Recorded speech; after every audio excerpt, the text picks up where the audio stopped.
বিসমিল্লাহির রহমানির রহিম। প্রিয় বিনিয়োগকারী ভাই ও বোনেরা, আসসালামু আলাইকুম।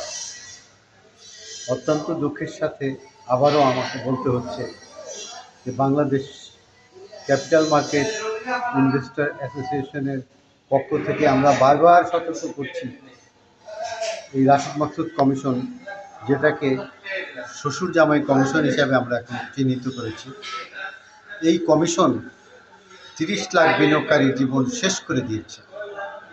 এখন প্রতিনিয়ত যেভাবে মার্কেট করছে, আমরা ভবিষ্যৎবাণী করেছি যে যে মার্জিন রুল নাম দিয়ে যে গবেষণাপত্র তারা প্রচার করছে, যেটা সম্ভবত খুব শীঘ্রই আলোর মুখ দেখবে, সেইটাকে লক্ষ্য কেন্দ্র করেই বাজার ধ্বংসের দিকে চলে যাচ্ছে।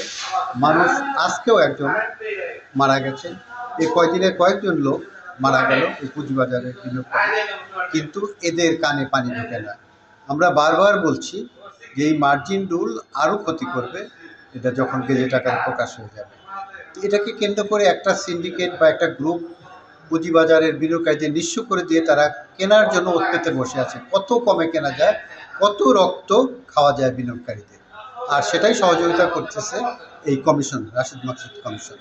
হয়তো দিনে এমন আসবে যে তারা পালানোর পথ পাবে না, কিন্তু বিনিয়োগকারীদের তো নিঃশেষ, তাদের তো লাশ পড়ে যাচ্ছে। এদেরকে আমরা সর্বশেষ হয়তো আমরা আইনের আশ্রয় নেওয়া ছাড়া আমরা তো আর কোনো সন্ত্রাসী কার্যকলাপ বা আইন হাতে তুলে নেব না। আমরা আইনের আশ্রয় নেওয়ার জন্য সকল বিনিয়োগকারীদের সহযোগিতা কামনা করছি।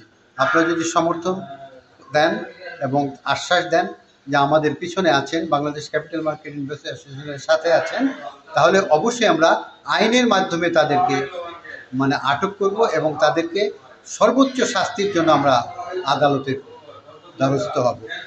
আমি আর বিশেষ কিছু বলবো না। আপনারা বেঁচে থাকেন, সুস্থ থাকেন এবং বাঁচার জন্য যুদ্ধ করেন, এই বলে আমি আমার বক্তব্য শেষ করছি। ধন্যবাদ সবাই।